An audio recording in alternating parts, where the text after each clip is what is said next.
Entonces, de manera que esta es una clase que complementa esa teórica, ¿ya? Y como ayer más o menos les explicaba, tenemos que partir de fisiología, fisiopatología para poder entender estas alteraciones, ¿ya? Entonces, vamos, la primera, por favor. La siguiente.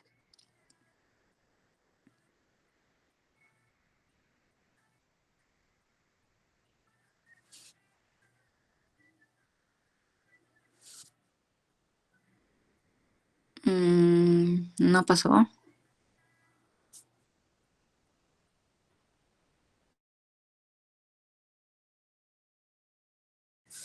Ya. No, te has pasado dos. Es la anterior, Román. Ya. Entonces, un recuerdo muy rapidito, muy chiquitito en relación, les he puesto al lado izquierdo lo que vendría a ser hemostasia primaria y al lado derecho lo que vendría a ser hemostasia secundaria.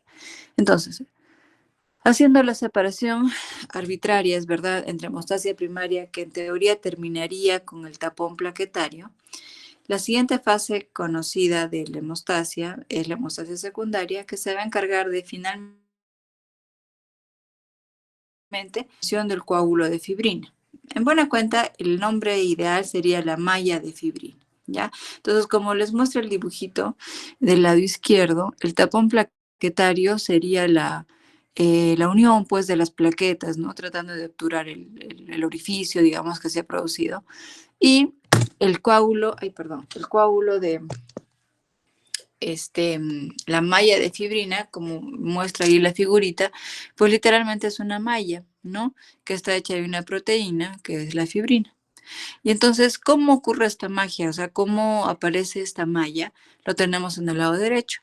Y lo que ustedes conocen como factores de coagulación. Entonces ahí tenemos las famosas cascadas que les deben haber estudiado mucho en fisiología en relación a la vía extrínseca, vía intrínseca, vía común y vía final. ¿Sí?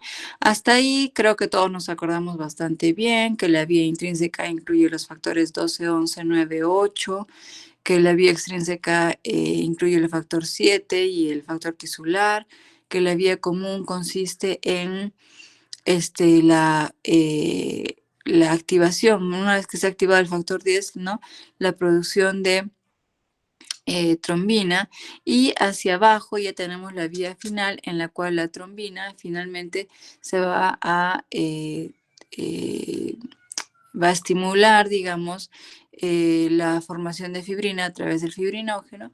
Y ahí noten una cosita, ¿sí? Tenemos la fibrina formada, pero hay un paso especial ahí que es la polimerización de la fibrina, ¿sí? Y este paso es importante. De hecho, este esquema está ahí no por las vías ya conocidas, sino por esa parte final, en la cual notamos que no termina en la formación de fibrina. Hay un paso ahí bien importante que es que esta fibrina pueda tejerse, de manera que alteraciones en la calidad de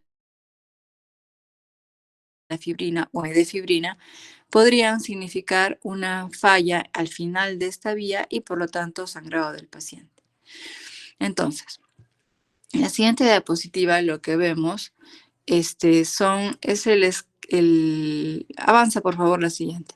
Vamos a ver este sistema de coagulación en letras, ¿no? Entonces, recordemos que estos números romanos que vemos ahí, en realidad es obviamente para resumirlo un poco, ¿no? Porque cada uno de estos números corresponde a un nombre. Y entonces nos damos cuenta de que tenemos 12 factores de coagulación.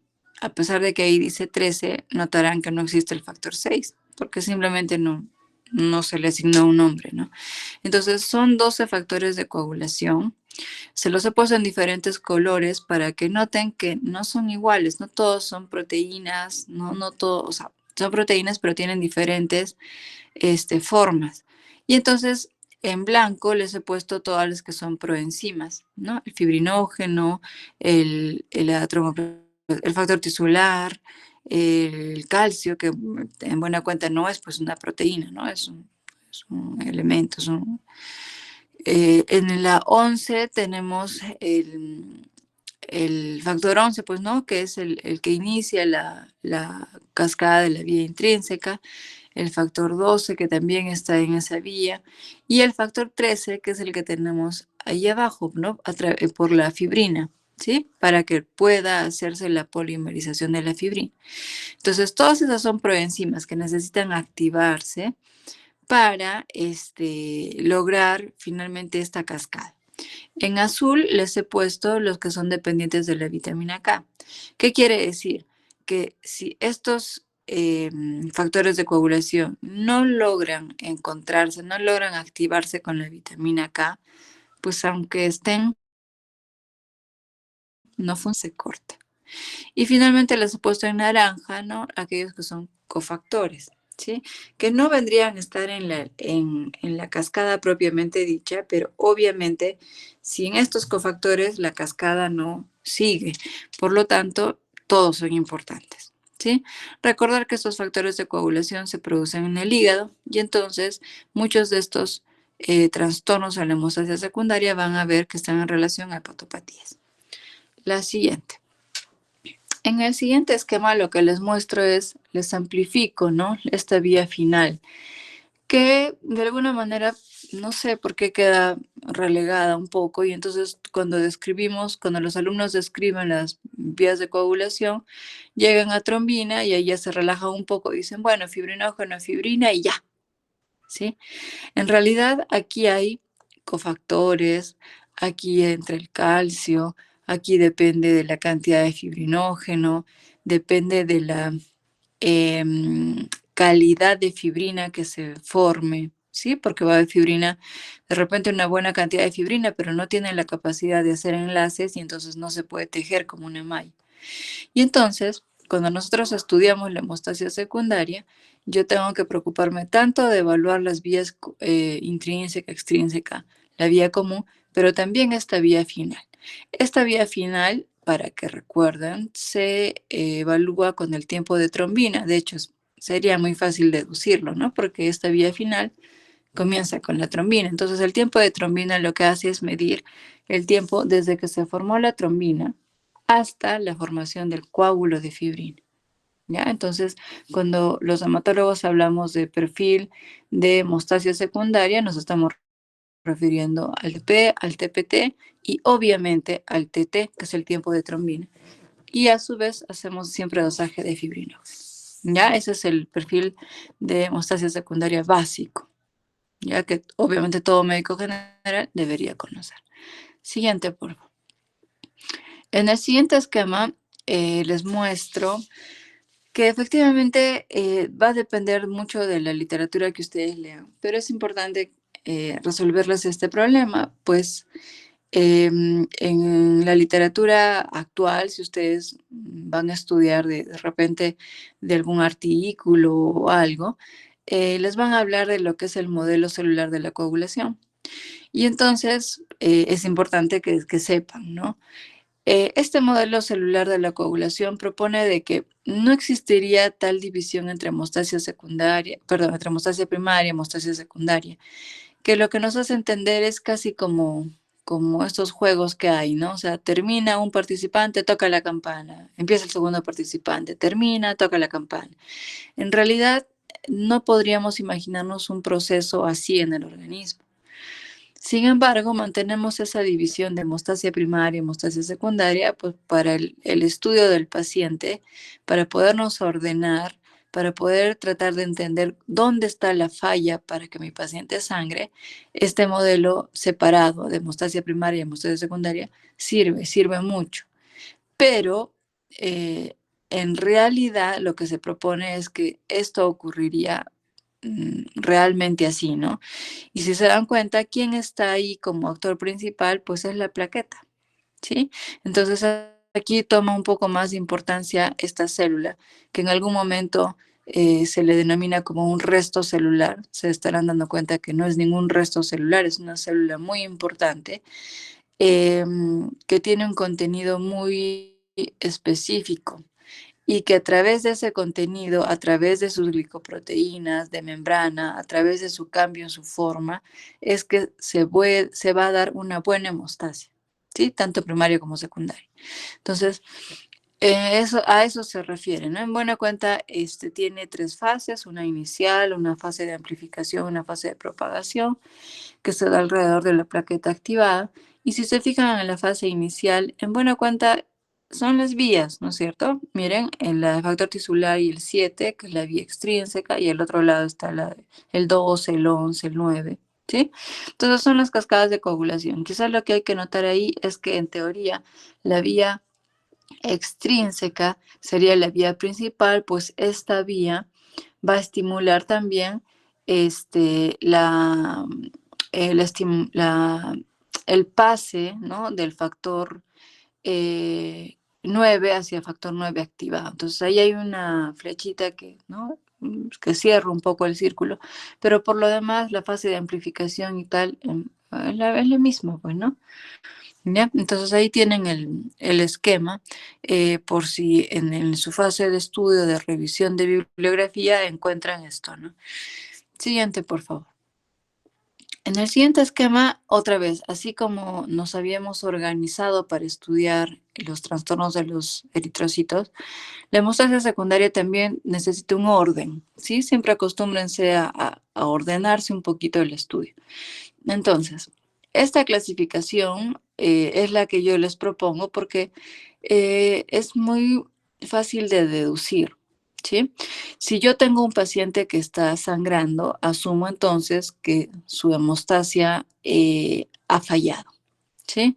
Entendiendo hemostasia como un proceso complejo que mantiene un equilibrio entre factores procoagulantes y el control de esta coagulación, ¿no? Entonces, la hemostasia en realidad comprende 4 fases, ¿no? La hemostasia primaria, hemostasia secundaria, como fase procoagulante. Y las otras 2 etapas que vendrían a ser la fibrinolisis y la anticoagulación natural, que vendrían a ser la contraparte de la coagulación, ¿no? O sea, estos 2 últimos lo que van a lograr es controlar el proceso de coagulación. Entonces, clínicamente, cuando un paciente sangra, pues yo debo entender de que hay una ruptura en este equilibrio. Y entonces yo tendría que estudiar tanto hemostasia primaria como hemostasia secundaria, como fibrinolisis. Pues puedo entender que si mi coágulo se ha formado, pero mi fibrinolisis está sobreactivada, pues mi paciente va a sangrar. Visto de otro lado, si es que tengo mi hemostasia primaria bien, mi hemostasia secundaria bien, pero mi sistema de anticoagulación natural está muy activo, pues también mi paciente va a sangrar. Entonces, eso hay que tener en cuenta frente a un paciente con sangrado, ¿sí? De cualquier zona del organismo. Y entonces, cuando yo encuentro un paciente con sangrado, he hecho una primera evaluación que usualmente se hace con el mismo hemograma y entiendo de que la función y el recuento de mis plaquetas estén en valores normales, pues ha llegado el momento de estudiar la hemostasia secundaria. Y entonces aquí es donde les propongo esto, ¿no? O sea, tengo una alteración en mi hemostasia secundaria por 3 grandes razones. Porque mi hígado ha dejado de producir, que sería el defecto en la síntesis de los factores, porque mi hígado está produciendo, pero yo estoy gastando además, que vendría a ser el consumo excesivo de los factores de coagulación. O mi hígado funciona, no hay un consumo, pero existen proteínas, ¿no?, que van y atacan a estos factores de coagulación, que vendrían a ser la presencia de inhibidores. ¿Sí? Entonces, estos 3 grandes grupos van a contener todo lo que vamos a estudiar. Hemofilias, enfermedad de von Willebrand, déficit de vitamina K, hepatopatías, la coagulación intravascular diseminada y la presencia de los inhibidores, que podría ser farmacológica con el uso de anticoagulantes o trastornos autoinmunes. La siguiente. Entonces, lo que vamos a hacer es desarrollar cada una de estas, ¿sí? Entonces, primero vamos con todos los trastornos congénitos, que obviamente puedo entender que van a estar en relación al defecto en la producción de factores, pues, ¿no? Entonces, aquí los más conocidos vamos a tener la hemofilia A, la hemofilia B, la enfermedad de von Willebrand y el déficit de otros factores. Vamos a desarrollar hemofilia. Hemofilia, por conocimiento general, ¿no? De hecho, en embriología, no. Bueno, en los cursos de básicas han debido de hablar, ¿no? Claro, de repente en biología molecular, genética, ¿no? De los rasgos autosómicos dominantes, recesivos. La siguiente, por donde ya estamos desarrollando hemofilia. Ya, ahí. Entonces, se acordarán, deben de haber tocado este punto, ¿no? En la cual son enfermedades que van a heredarse, ¿no? Em, con un rasgo autosómico dominante. Recordar que estos factores de coagulación se encuentran en el cromosoma X, por lo tanto, existiría este predominio, ¿no? En varones de familias portadoras de estas alteraciones genéticas. Y entonces ahí en el esquema, en realidad se los he puesto porque, bueno, ahí podemos entender cómo es el rasgo, ¿no? de transmisión entre las familias. Pero lo que más me interesa de este esquema es la esquina inferior derecha. ¿Sí? En esta esquina inferior derecha ustedes van a ver cómo existen dos personas sanas, ¿sí? Sin ninguna zona de su cuerpo pintada de rojito como para hacernos entender de que es portador o que es una persona ya con diagnóstico de hemofilia. Y en su descendencia aparece un portador, ¿sí? Entonces, existen las hemofilias que sean de aparición espontánea, sí. Y ese es el motivo por el cual la hemofilia es una enfermedad tan frecuente y por la cual el médico general debe estar preparado para diagnosticarla, o sea, sospecharla primero y diagnosticarla. Porque claro, si yo les digo que es un trastorno meramente congénito y entonces todos los pacientes con este tipo de diagnósticos van a tener un antecedente familiar, que todos son hemofílicos y tal, bueno, pues sería más fácil, ¿no es cierto? Pero cuando yo les propongo esto, de que podrían existir mutaciones espontáneas y un paciente, un niño, sin ningún antecedente en la familia pueda tener hemofilia, pues entendemos la importancia de esta enfermedad, ¿ya? Entonces vamos a estudiar las hemofilias en conjunto, porque en buena cuenta están como el factor 8 y el factor 9 están en la misma vía y al final se va a traducir clínicamente como sangrados. Clínicamente se comportan igual. El diagnóstico obviamente va a pasar por una alteración en el tiempo de tromboplastina prolongado y la disquisición entre A o B va a ser laboratorial, no hay forma de una disquisición clínica. Y que esta disquisición entre A y B es importante para el tratamiento, nos queda claro. Pero clínicamente no, pues se parecen mucho. Entonces, por eso los vamos a desarrollar como un todo. ¿Ya? A ver, la siguiente. Vamos a ver lo que es primero hemofilia A, que es el déficit del factor 8, que es la más frecuente. Miren, 1 en cada 10.000 pacientes. ¿Sí? Entonces, ahí en números parece poco, pero si nos trasladamos a la población del Perú, que somos 33 millones, podemos entender de que en realidad es bien frecuente, ¿sí? Que tiene una herencia ligada al sexo, ¿no? Porque está en el cromosoma X, por lo tanto las mujeres, gracias al otro cromosoma X, podríamos comportarnos solo como portadoras, ¿no? Lo que les mencionaba, que hay mutaciones familiares, pero también hay mutaciones espontáneas. Y otra cosa importante que mencionarles es que, por si acaso, el factor 8 siempre va a circular asociado a la proteína de von Willebrand. Entonces, frente a una sospecha o cuando yo intento hacer el diagnóstico de hemofilia, pues igual voy a tener que pedir dosaje de von Willebrand. ¿Ya? ¿Por qué? Porque en algunos pacientes con enfermedad de von Willebrand, obviamente que tengan deficiencia del von Willebrand, pues automáticamente van a tener cierto grado de deficiencia del factor 8. Y entonces a veces nos damos sorpresas, ¿no? Que, ay, pucha, he encontrado una mujer con déficit del factor 8.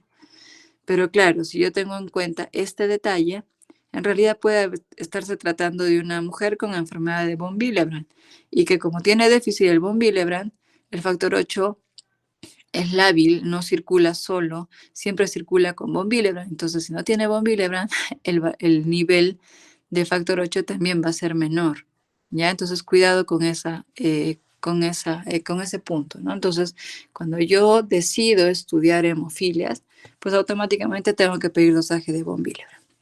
La siguiente. Ya. En la esquina inferior derecha ven una imagen, ¿sí? Ven una rodilla normal y al otro lado una super rodilla inflamadísima, ¿no? Hinchada con un tumor aparentemente.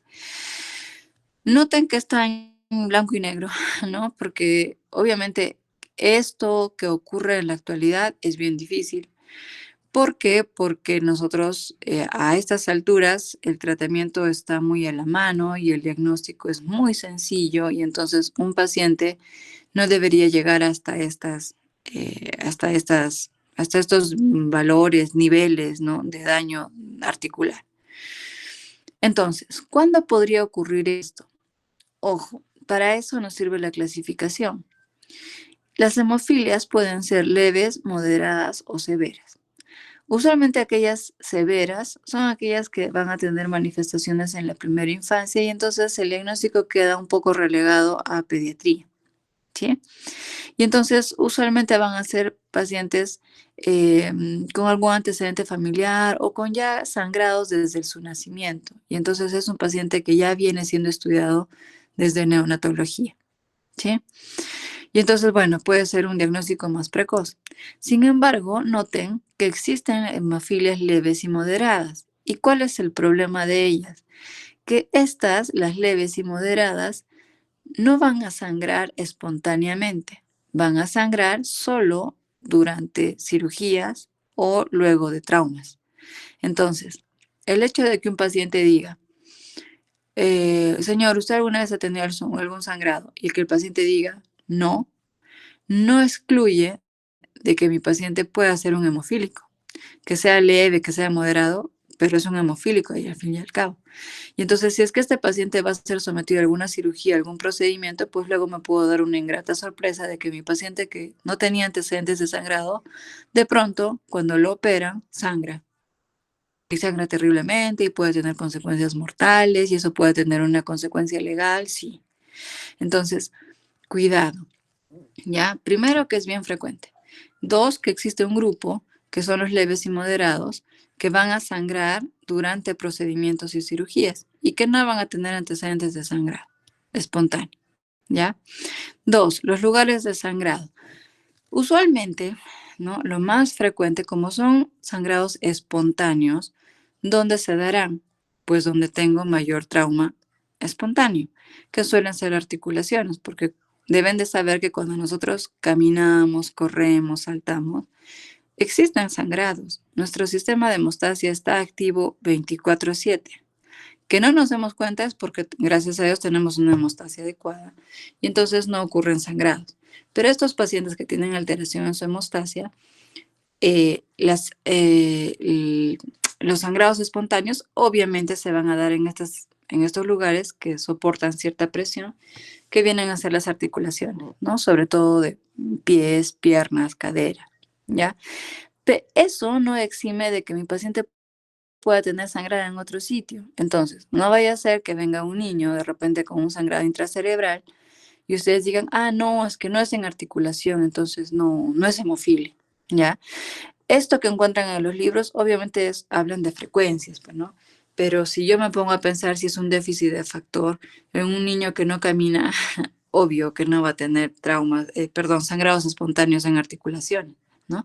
Entonces eso hay que tener cuidado en los bebés, ¿no? En los severos pueden tener hemorragias espontáneas intracerebrales, intramusculares, de repente después de una vacuna, ¿no? En el momento del parto, ¿sí? Y en aquellos otros pacientes, de repente un poquito mayores, de repente van a tener sangrado en las encías, epistaxis, moretones, ¿ya? Entonces, cuidado, o sea, el hecho de que no sea necesariamente en articulación, sobre todo en niños, no quita este diagnóstico, ¿ya? Como lo más frecuente son los sangrados en articulaciones, pues el síntoma que van a tener principalmente va a ser dolor articular, ¿no? Obviamente, repito, podrían tener epistaxis, sangrado en las encías, moretones, en fin. ¿Cómo se hace el diagnóstico? Pues muy, muy fácil, ¿no? Yo lo voy a sospechar cuando tengo un paciente con un TPT prolongado. El TPT, recuerden que no se evalúa vía intrínseca, comparado con un TP normal. Quiere decir que si yo tengo un TP normal, mi factor tisular, mi factor 7, mi factor 5, 10, 2 es normal. Por lo tanto, frente a un TP o INR normal y un TPT prolongado, en mi paciente sangrante, pues debería sospechar lo más frecuente, y que lo más frecuente es hemofilia, ¿ya? ¿Cómo se hace el diagnóstico específico? Pues se pide dosaje de factores, ¿no? Entonces, la sospecha se hace con un TPT prolongado y un TP normal en el mismo paciente. Luego de esto hago dosaje de factores, dosaje de factor 8 y dosaje de factor 9. Recordando siempre que si voy a pedir factor 8, pues tengo que pedir factor de von Willebrand, ¿ya? En el caso de la hemofilia voy a tener un factor de von Willebrand normal y un déficit del factor 8, ¿ya? Siguiente, por favor. Todo esto nos va a llevar a que si tengo un problema, si tengo un paciente que está sangrando, yo hago la sospecha y hago mi diagnóstico, pues el diagnóstico lo voy a hacer para dar un tratamiento. Y aquí es importante que ustedes noten dos cosas. La tabla que les estoy poniendo ahí es el tratamiento de emergencia, ¿sí? ¿Qué quiere decir? Que es un paciente, de repente hemofílico de larga data, que va a venir a la emergencia con un sangrado. O de repente es un paciente, un niño, ¿no? Sin antecedentes familiares, que viene a la emergencia sangrando. Y entonces ahí ustedes hacen el diagnóstico y aquí lo van a manejar así, ¿sí? Entonces, ¿cómo puedo hacer? Obviamente va a depender, ¿no? O sea, si es hemofilia A, pues le pondré, ¿no? El medicamento que es el concentrado de factor 8, ¿sí? Y si es hemofilia B, o sea, déficit de factor 9, le pondré concentrado de factor 9, ¿sí? ¿Puedo utilizar otros factores? Sí, les menciono, por ejemplo, el complejo protrombínico como otra opción de tratamiento. Sin embargo, deben de saber que lo que ustedes van a tener más a la mano por costos, ¿no? Es básicamente los concentrados de factor, ¿no? El complejo protrombínico en realidad es muchísimo más caro y entonces ustedes inicialmente como médicos generales pues no van a tener acceso a este. Entonces lo que yo necesito que ustedes tengan en cuenta es que un hemofílico tiene tratamiento, por supuesto, tendrían que derivarlo hacia un centro donde tenga estos factores, ¿ya? Otra cosa, en el libro lo que van a encontrar son antifibrinolíticos, otras opciones. En realidad, cuidado con eso, no son opciones. O sea, el tratamiento es poner el factor que le falta. Y eso existe, si existe, son unas ampollas, se le coloca a cierta dosis y ya está. El antifibrinolítico es una medida adyuvante, o sea que me puede ayudar un poco a detener el sangrado, pero de ninguna manera vendría a ser una opción de tratamiento. Ya, ¿qué significa ese cuadro que les estoy poniendo?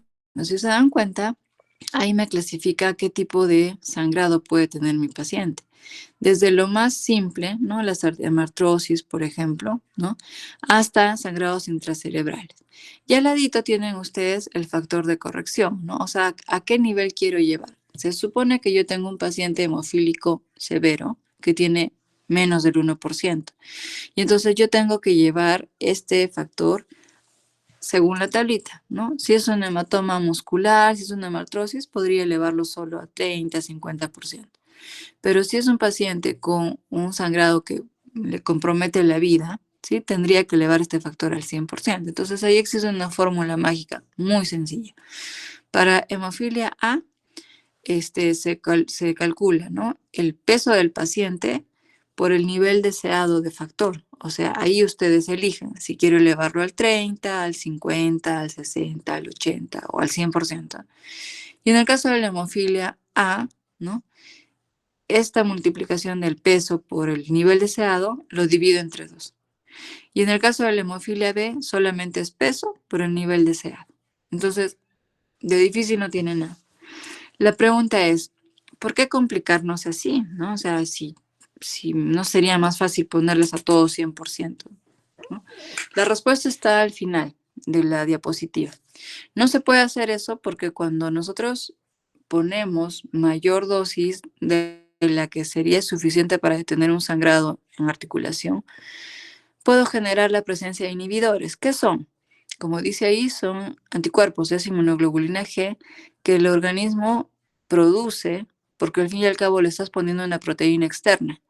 Entonces, la idea es detener el sangrado, pero sin despertar al sistema inmune que me genere estos anticuerpos. La presencia de estos inhibidores ensombrece muchísimo el pronóstico de los pacientes hemofílicos. Y entonces, por eso, estas emergencias que ustedes como médicos generales, como internos y como residentes van a resolver, pues tienen que tener cuidado con eso, ¿no? Si ustedes se mandan de frente a todos con 100%, pues de repente al día siguiente el paciente está muy complicado porque desarrolló inhibidores y ya el factor que ustedes le pongan ya no funciona y el paciente va a morir. Entonces, ese es el motivo de esta tabla, ¿ya? La siguiente. En esta siguiente diapositiva lo que les muestro es otra cosa. Una cosa es lo que hemos visto antes, que es el tratamiento que ustedes van a hacer en las emergencias, ¿sí? Que van a decidir y tal. Y otra cosa es la profilaxis. Esto se los menciono porque probablemente en sus prácticas hayan visto en consultorios profilaxis, ¿no? Entonces, como esto se maneja con otras dosis, les puede generar confusión. La profilaxis, como su nombre lo dice, se trata de aportarle factor al paciente, tratando de adivinar pues cuándo podrían ocurrir sangrados. Y entonces, usualmente en niños, se trata de colocar este factor aquellos días que vayan a tener una actividad física mayor, ¿no? De repente el día que les toca educación física, de repente el sábado, el domingo, que van a viajar, van a tener un paseo, porque al fin y al cabo la idea es que este paciente hemofílico se desarrolle normal, tal cual, ¿no? Pueda ser incluido en la sociedad, pueda ir al colegio, pueda trabajar, pueda incluso desarrollar ciertos deportes, ¿ya? Y entonces, la profilaxis, en los casos de hemofilia leve y moderada, solo se dará frente a eventos, ¿no? O sea, si es un paciente que viene para su prequirúrgico y de casualidad, no de casualidad, sino porque he hecho bien mi trabajo, diagnostico una hemofilia leve, pues ya sé que en esa cirugía programada va a sangrar. Entonces, a ese paciente le tengo que dar profilaxis, ¿sí? Podría ayudarme también de repente con los antifibrinolíticos y la desmopresina, sí, pero el tratamiento, la profilaxis específica es con el concentrado de factor. En el caso de las hemofilias severas, ellos sí van a tener sangrados espontáneos y entonces en ellos se les aplica la profilaxis continuada. ¿Qué quiere decir? 2 veces por semana, 3 veces por semana, dependiendo qué fenotipo sangrante tenga el paciente. Y esto se da a ciertas dosis, que es a 20 a 50 unidades por kilo, ¿no? 2 o 3 veces por semana, dependiendo de tu paciente. La idea es que este paciente, como pongo ahí las imágenes, ¿no? Pueda colocarse su factor antes de ir a trabajar, antes de ir al colegio y que pueda desarrollar incluso actividades. Obviamente no podrá hacer pues, box, ¿no? No podrá hacer básquet, fútbol, o sea, deportes de contacto, pero sí otros deportes, ¿no? Caminatas, natación, tenis, todo que no sea deportes de contacto. La siguiente, por favor. En el caso de la hemofilia B, obviamente la definición será diferente, es el déficit de factor 9, que es menos frecuente, miren, es 1 en 100.000, ¿no? El otro era 1 en 10.000, entonces ya se están dando cuenta que la hemofilia A realmente es muy frecuente, que también viene ligada al cromosoma X y nada más, no pongo nada más de hemofilia B porque es exactamente lo mismo. ¿Cómo hago el diagnóstico? Con un TPT prolongado. ¿Y qué voy a pedir? Dosaje de factor 8 y factor 9. En este caso de la hemofilia B me va a salir déficit de factor 9. Y ya está. El tratamiento de emergencias, ¿cómo se da? Con la misma tablita que les he explicado. El tratamiento de profilaxis, ¿cómo se da? Con las mismas dosis que les he explicado, pero obviamente no será factor 8, sino factor 9. ¿Ya? Siguiente. Vámonos a la enfermedad de von Willebrand. La enfermedad de von Willebrand, esta es más compleja. La siguiente, por favor. ¿Por qué? Porque si se acuerdan, y espero que se acuerden, la molécula de von Willebrand para comenzar es difícil, ¿sí? No está en el cromosoma X, está en el cromosoma 12, Por lo tanto, la padecen hombres y mujeres. 2. Si se fijan en el esquema, la proteína de von Willebrand en realidad es una macromolécula y que necesita que se vaya partiendo, ¿no?, en diferentes polímeros de diferente peso molecular. Entonces, entiendo que existen varias moléculas de von Willebrand de bajo peso molecular, de peso molecular intermedio, de peso molecular alto. Esto en relación al von Willebrand circulante, pero recuerden que la plaqueta traía von Willebrand en sus gránulos. Y también recuerden que cuando cuando han hecho la clase de hemostasia primaria, cuando la doctora les habla de la fase de adhesión plaquetaria al endotelio, ¿qué decía? Que se expone el colágeno y el factor de von Willebrand que está en el subendotelio. Quiere decir entonces que tengo un von Willebrand en el subendotelio, tengo von Willebrand en mi plaqueta y tengo von Willebrand circulante, el que circulaba con el 8, ¿se acuerdan? Entonces, esa diversidad de von Willebrand hace su complejidad, ¿ya? Existen entonces déficit cuantitativos, pero también déficit cualitativos, ¿sí? O sea, si es que esta macromolécula no se logra partir, pues ya no tengo. O si se parten todos en bajo peso molecular, pues ya no tengo los de alto peso molecular, y entonces voy a tener alteraciones cualitativas. Su transmisión es autosómico dominante. Luego entonces, si se da en hombres y mujeres y es autosómico dominante, pues debo entender que es muchísimo más frecuente que las hemofilias, sí. ¿Y por qué el diagnóstico no han visto muchos pacientes? Porque está subdiagnosticada, ¿ya? ¿Por qué? Porque a veces hay como es autosómico dominante, o sea, son familias que normalizan un poco el sangrado, ¿no? O sea, de hecho ustedes deben conocerla, alguien les debe de haber comentado, ¿no? Ay, yo siempre sangro, me hago moretones fácil, me sale fácil sangre de la nariz, me cepillo los dientes y sangre, pero normal, porque toda mi familia es así, ¿no? Entonces se normaliza entre familias y pues queda sin diagnóstico. Incluso pueden presentar metrorragias, ¿no? Hemorragias uterinas, pero claro, si la abuelita menstruaba un montón, la mamá menstruó un montón, la hija menstruó un montón, entonces es normal. Y entonces ahí viene el subdiagnóstico. Recordar que este factor de von Willebrand es un reactante de fase aguda. ¿Qué quiere decir? Que cualquier proceso inflamatorio me lo va a elevar. Entonces, si yo tengo un paciente con déficit de von Willebrand y que yo le voy a hacer el dosaje cuando está de repente con un proceso inflamatorio, ¿no? Una gripe, no sé, cualquier infección, está con fiebre o no sé, ¿sí? O ha sangrado, ¿no? Está con un proceso inflamatorio. Entonces, esto se va a elevar. ¿Dónde suele ocurrir eso? En el embarazo. Entonces, a veces en las historias clínicas que ustedes como internos van a hacer, como en el embarazo tienen que hacer una buena historia clínica porque va a tener un procedimiento de tipo parto en el que puede haber riesgo de sangrado. Entonces a ustedes, los ginecólogos les enseñan, les obligan a hacer unas buenas historias clínicas en relación a sangrados. Entonces ahí aparecen las mujeres de que, sí, no, mi regla es abundante, yo suelo sangrar y tal. Entonces, justo en ese momento deciden pues hacer el dosaje de von Willebrand y obviamente como el embarazo es un proceso inflamatorio, sale normal y entonces ya está. Familia subdiagnosticada, porque la paciente va a decir, no, a mí me han hecho von Willebrand y era normal, o sea, yo no tengo. ¿Sí? Entonces tengan cuidado con eso. Por lo tanto, cuando uno sigue a un paciente, un dosaje de von Willebrand nunca será suficiente. Por lo menos hay que hacer 1, 2, 3 en diferentes situaciones.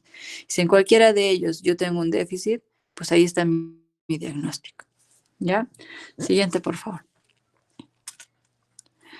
Ya está. Esto solo para recordarles, ¿no? Que el factor de von Willebrand ustedes ya lo han visto en el subendotelio, ¿sí? Y ahí en el esquema, por ejemplo, ahí les ponen, ¿no? Deficiencia en la enfermedad de von Willebrand.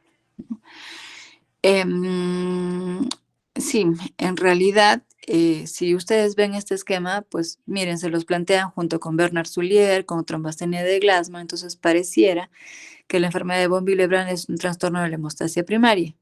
Sin embargo, si recordamos que hay factor de von Willebrand también circulando, entonces por eso es que nosotros lo estudiamos como alteraciones de la hemostasia secundaria. ¿Ya? Siguiente. Algunas características en relación a su clasificación. Dado esta variedad de moléculas de von Willebrand, la clasificación de esta es difícil, ¿sí? Puede tener un tipo 1, que es un déficit cuantitativo parcial, que es el más frecuente, ¿sí? Puede tener un tipo 3, que es un déficit cuantitativo total, ¿no? Que son trastornos de sangrado ya severos, ¿no? Incluso desde el nacimiento o incluso antes, ¿no? Aquellas pérdidas intrauterinas, ¿no? Por sangrados, pues probablemente este feto, ¿no? O este embrión venía con un trastorno de este tipo, ¿no? Y miren el tipo 2, ¿no? En realidad, esa es la dificultad, ¿no? O sea, yo puedo tener un dosaje de von Willebrand normal porque estoy dosando el von Willebrand circulante. Tener alteraciones en los otros von Willebrand. Y entonces, por eso es que está catalogado como una alteración cualitativa. Entonces, esto lo van a leer con calma, ¿ya? O sea, tenemos la 2A, la 2B, la 2M, la 2N. Y si se dan cuenta, viene hablando de, por ejemplo, del von Willebrand que se une a la glicoproteína de la plaqueta. Entonces, ahí me estoy refiriendo al von Willebrand que está en el subendotelio, no al circulante. Por eso el dosaje es normal, ¿sí? En la 2N, por ejemplo, hay un trastorno en el von Willebrand, pero es el que está circulando unido al factor 8. Entonces, esa es la dificultad, ¿no? Finalmente, entonces, el diagnóstico de von Willebrand de tipo 2, el cualitativo, pues se hará al final, ¿no? Eso es un diagnóstico de descarte, ¿no? Si yo tengo un paciente con hemostasia primaria normal, recuento de plaquetas normal, un ratito.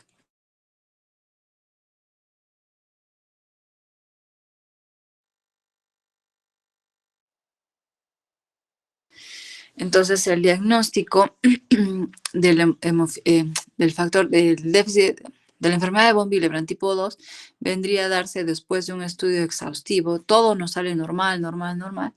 Pues bueno, la única opción, y si mi paciente sigue sangrando, obviamente, es la enfermedad de von Willebrand tipo 2, ¿no? Cualitativo. El examen se puede, o sea, el diagnóstico se puede hacer, sí. Es un examen difícil, necesita pruebas moleculares porque necesito estudiar cada una de las moléculas de von Willebrand. Lamentablemente el Perú no lo tiene, ¿no? Entonces los hematólogos peruanos hacemos el diagnóstico por descarte, ¿no? Este también es otro déficit para poder hacer un diagnóstico real, ¿no? Hay muchos pacientes subdiagnosticados. Siguiente. Y entonces aquí está la clínica, ¿no?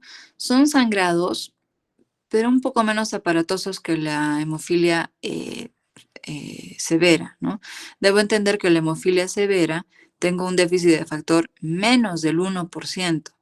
En el caso del von Willebrand voy a tener pacientes con déficit de factor, o sea, una actividad del factor menos del 70%. Entonces voy a tener familias con von Willebrand, dosaje de von Willebrand de repente a un nivel 50%, 60%, cuyos sangrados van a ser muy discretos, de repente solo al cepillarse los dientes, de repente frente a un golpe, ¿no? Y voy a tener von Willebrand con dosajes tipo 10%, 20%, 30%, que esos sí van a tener sangrados un poco más severos, ¿no? Entonces, ahí están esos pacientes, esos amigos, esos familiares que alguna vez les han preguntado o les van a preguntar, ¿no?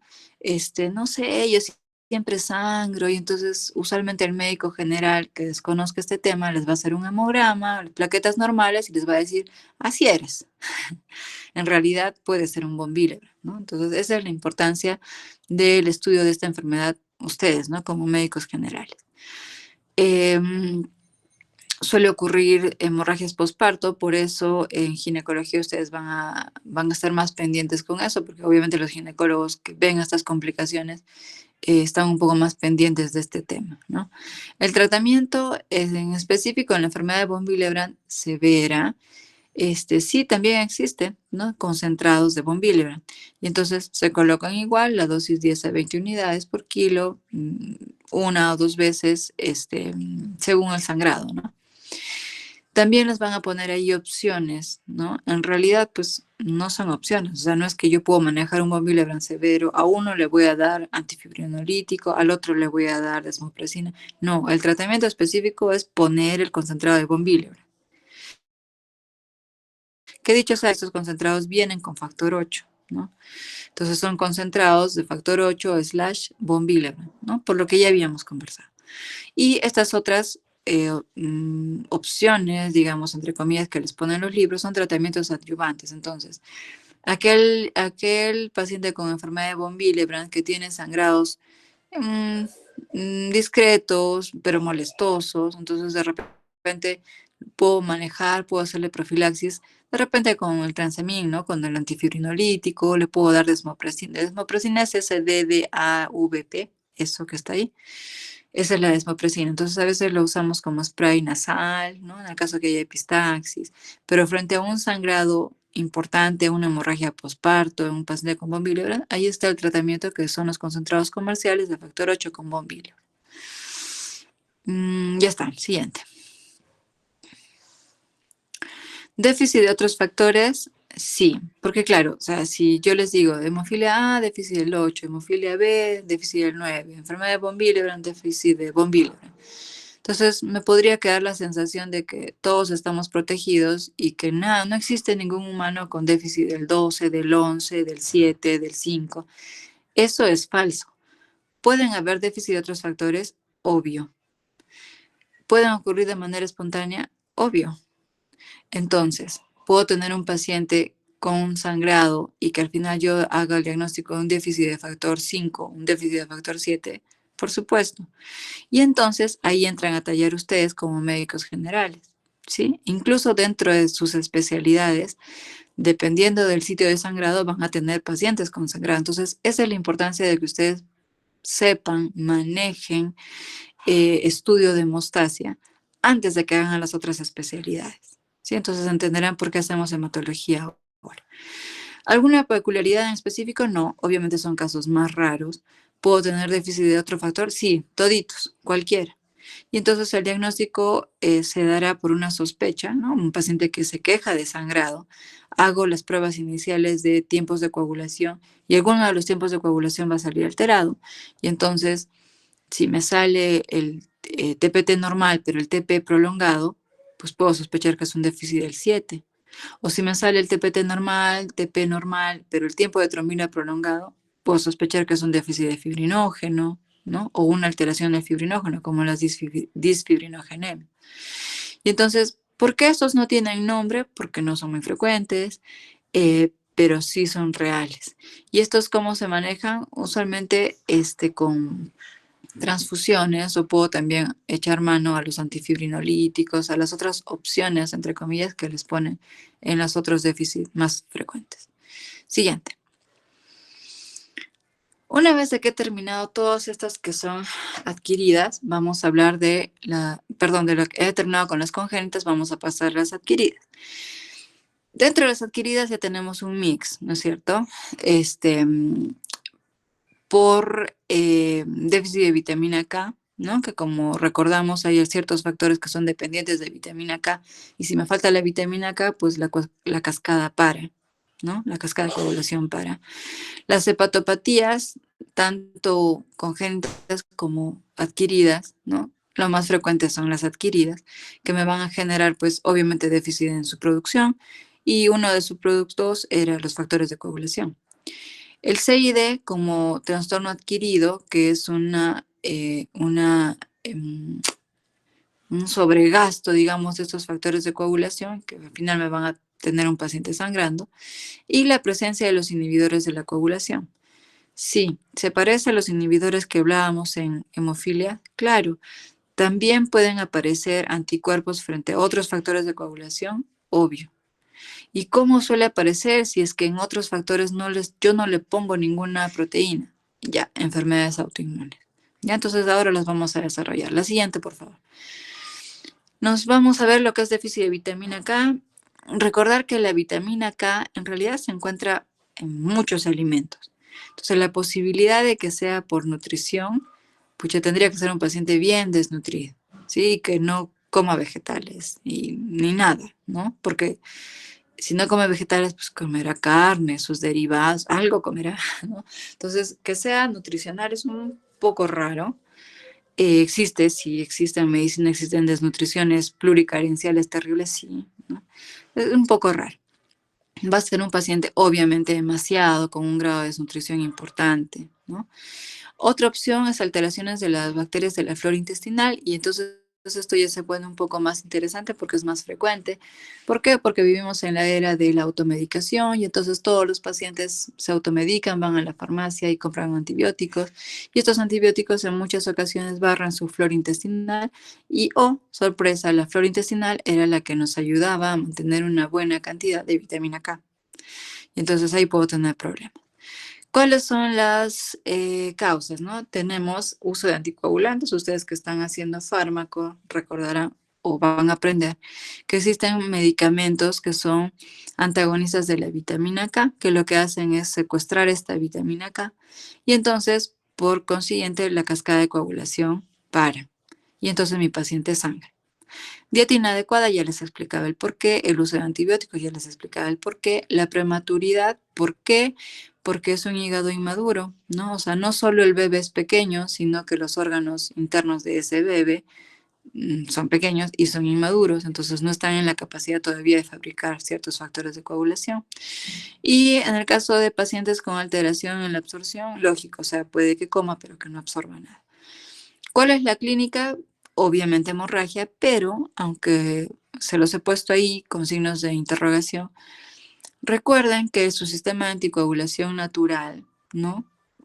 Incluye varios sistemas, uno de ellos es el sistema de proteínas CS, que deben recordar que también es dependiente de vitamina K, ¿no? Entonces aquí ya se complica un poco el tema, ¿no? ¿El déficit de vitamina K me puede dar sangrado? Sí, pero me puede dar trombosis también. Lo más frecuente es que me dé sangrado, por eso lo estudiamos acá en trastornos de la hemostasia con sangrado. ¿Ya? ¿Cómo será la analítica? A ver, recordemos, factor 2, 7, 9, 10. ¿Qué vías están prolongadas? Pues todas, ¿no? Porque el 2 estaba en la final, el 7 estaba en la extrínseca, el 9 y el 10 estaban en la intrínseca. Entonces, dense cuenta como TP y NR prolongados, TPT prolongado. ¿Por qué les pongo normal? Porque esto obviamente se va a ir, es progresivo. Entonces, en alguna situación puedo tener el TPT normal en vías de prolongarse. Pero noten lo siguiente, estos pacientes tienen un tiempo de trombina normal y un dosaje de fibrinógeno normal. Lo cual me lleva a pensar que si yo decido estudiar un paciente, pues definitivamente tengo que pedir las 4 pruebas, porque si no, no puedo hacer estas combinaciones y no puedo hacer una sospecha diagnóstica adecuada. ¿Cuál será el tratamiento? Obviamente vitamina K, ¿no? En las emergencias, el complejo protrombínico, que de hecho fue un medicamento creado para la sobreanticoagulación con antagonistas de vitamina K. Y entonces esta es la mejor indicación que pueda tener este complejo protrombínico antes que las hemofilias, por ejemplo. Siguiente.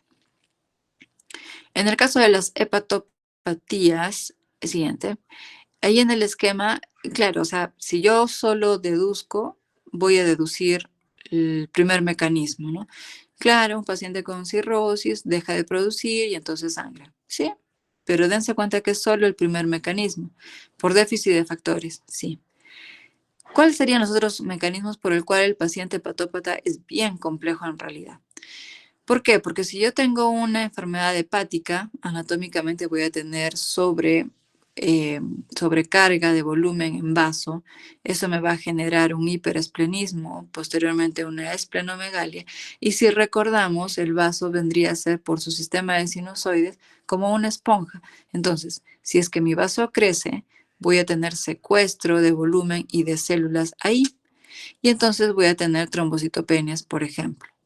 En realidad pancitopenias, ¿no? Pero en el caso de sangrados, ustedes van a notar, van a mirar primero las plaquetas y van a notar trombocitopenia.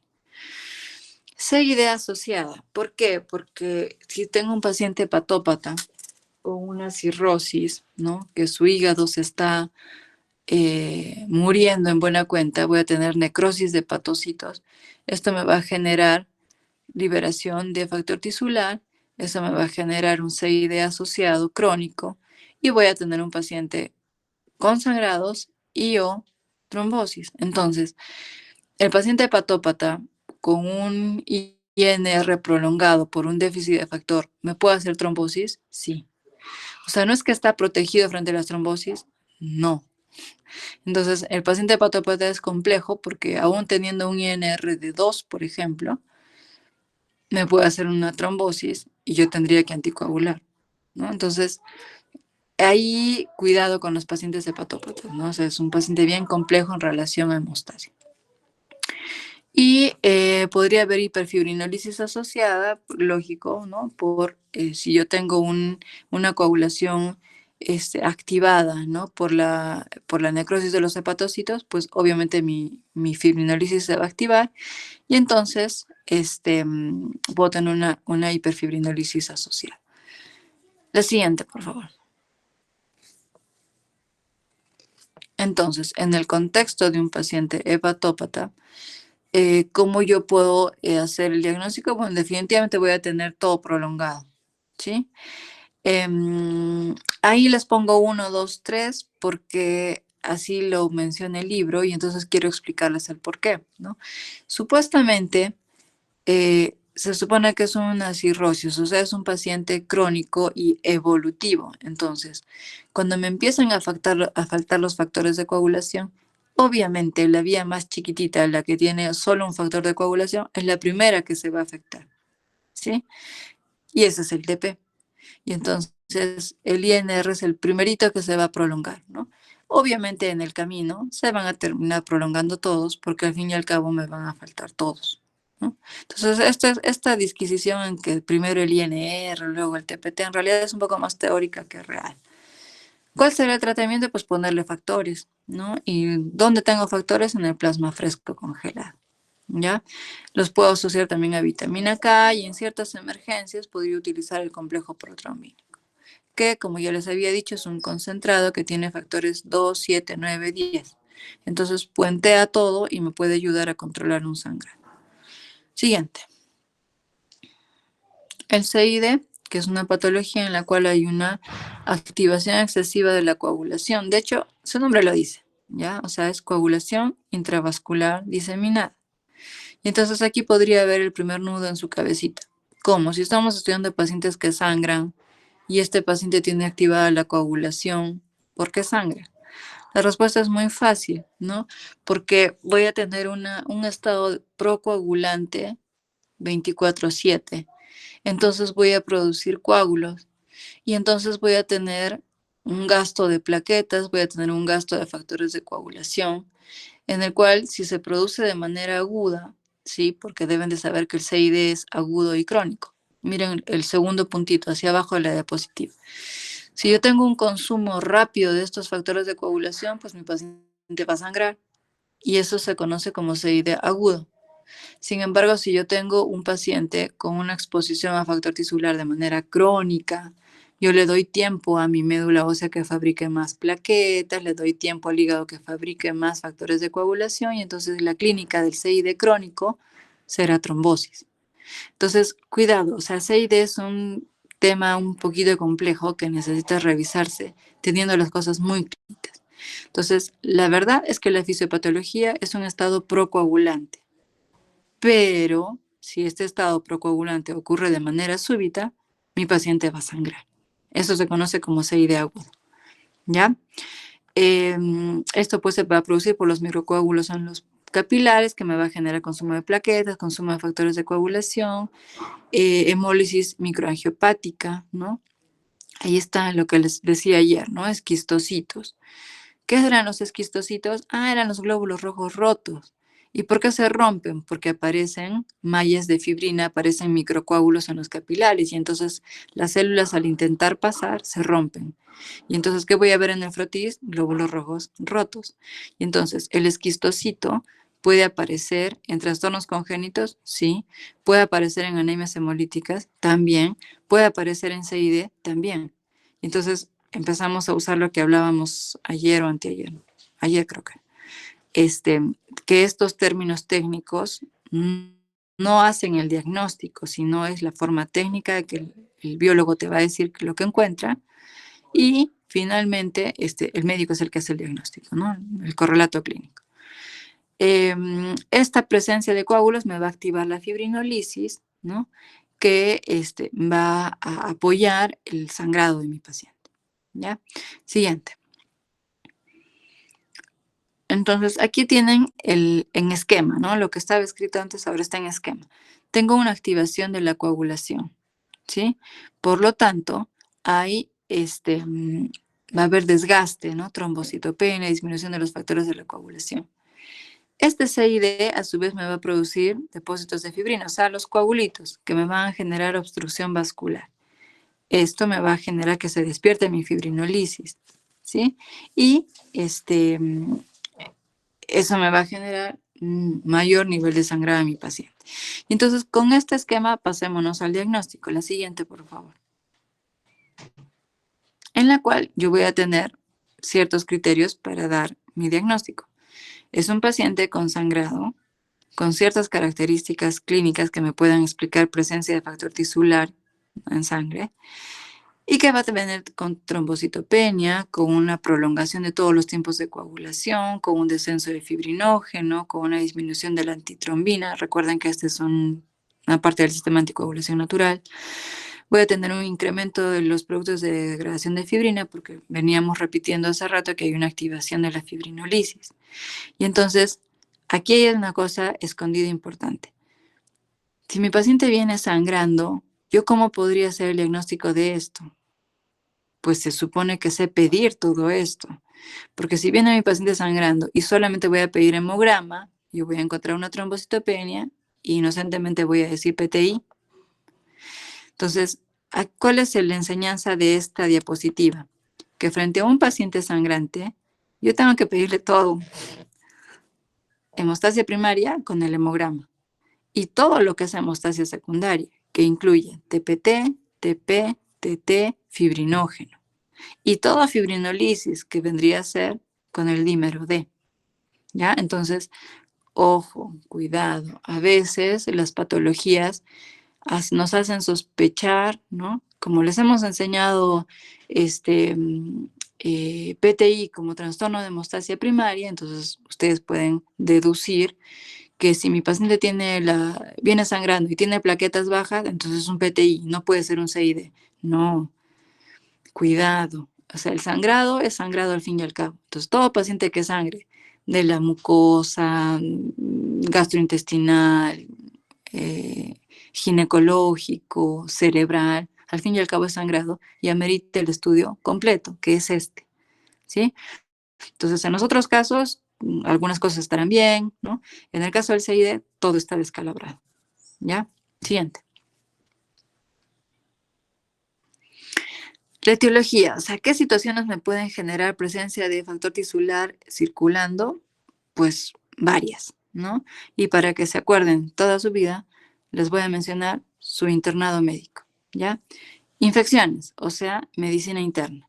Van a haber pacientes sépticos, ¿sí? Que finalmente mueran porque se complicó y sangró, que hizo un CID, sí, porque la sepsis, algunos gérmenes gram negativos, destruyen endotelio y me liberan factor tisular. Entonces ya vamos, primera rotación, medicina interna.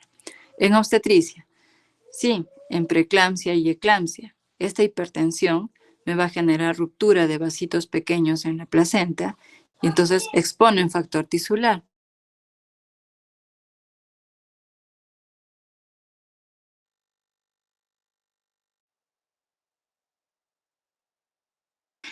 Yo voy a tener en preeclampsia y eclampsia, o sea, en la rotación de ginecobstetricia, también van a haber CIDs.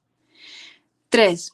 En neoplasias, ¿sí? Y sabemos que las neoplasias, el cáncer infantil más frecuente son las leucemias. Y eso que dice LPA es una leucemia mieloide, ¿sí? Un tipo de leucemia mieloide específico. Y entonces, ¿lo podrían ver en pediatría? Sí, también. y en traumas masivos, o sea, su rotación de cirugía con traumatología. Porque, bueno, nos queda muy claro, ¿no? O sea, si es un paciente politraumatizado, tengo corte por aquí, corte por allá, fractura por aquí, ruptura por allá, y entonces factor tisular expuesto. ¿Sí? Entonces, el CID es una patología frecuente, la van a ver en las emergencias, pero la idea es que aprendan a verlas y aprendan a buscarlas.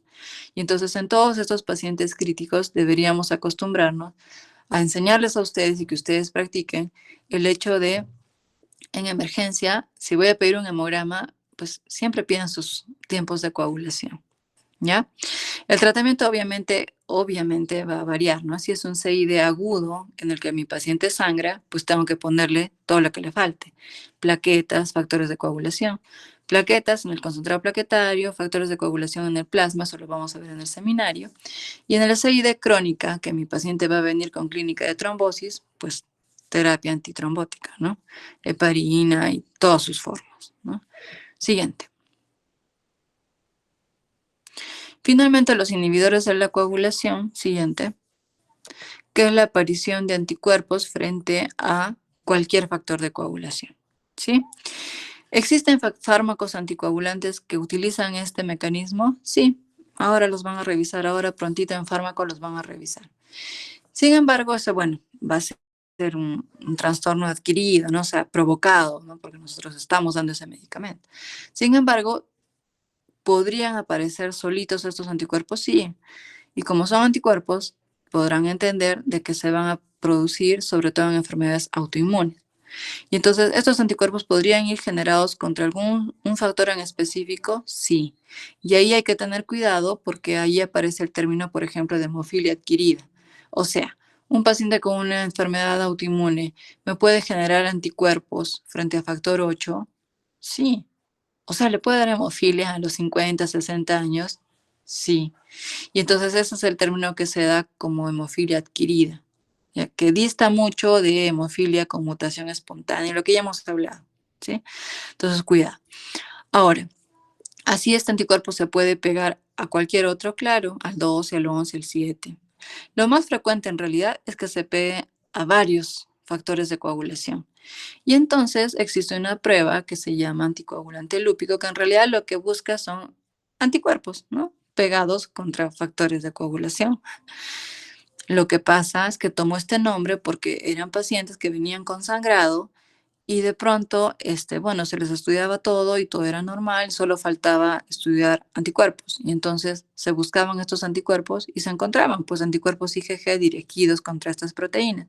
Y entonces dijeron, debe existir, en el tiempo estos pacientes desarrollaban lupus y entonces dijeron, entonces el lupus tiene un anticoagulante, entonces se llamó anticoagulante lúpico. Pero en buena cuenta, esa es la historia, ¿no? ¿Por qué se llama anticoagulante lúpico? En realidad, cualquier trastorno autoinmune podrían generarte anticuerpos contra cualquier factor de coagulación, ¿no? Ya está. Si es que estos anticuerpos se producen contra, por ejemplo, proteína C, proteína S, pues mi paciente va a tener trombosis, ¿no? Y entonces, esas son las varias opciones que ocurren frente a la presencia de inhibidores. Por lo tanto, y para cerrar un poquito el tema, los trastornos de la hemostasia son complejos. No incluyen solo sangrados, sino trombosis, como se habrán dado cuenta en el transcurso de toda la clase, ¿no? Entonces, el estudio de la hemostasia en paciente no hematológico necesariamente, sino un paciente en general, los trastornos de la hemostasia entonces incluyen sangrado y trombosis. Entonces, cualquiera de los lados de la moneda amerita un estudio no difícil, sino completo, ¿no? Como se los he ido mostrando a lo largo de la clase. Creo que ya hemos terminado. Siguiente. Sí, porque esto ya es trastornos protrombóticos que creo que ya lo han hecho o lo van a hacer en un seminario. En fin. Igual están ahí las diapositivas para que las revisen. Hasta aquí hemos terminado. ¿Alguna pregunta?